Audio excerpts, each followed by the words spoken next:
Здравейте хора! Днес ще ви представя две мои монетки от 92 и от 88 година.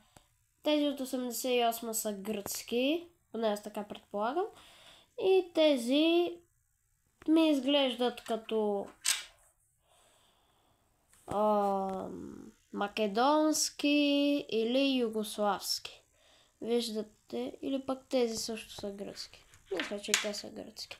Ето с назъбен гурт, но не са много ценни, защото виждате, от ранната демокрация са след падането на Съветския съюз, но все пак така са хубави. Ето ги 10 такива. Мисля, че са медникел. Това не знам кой е.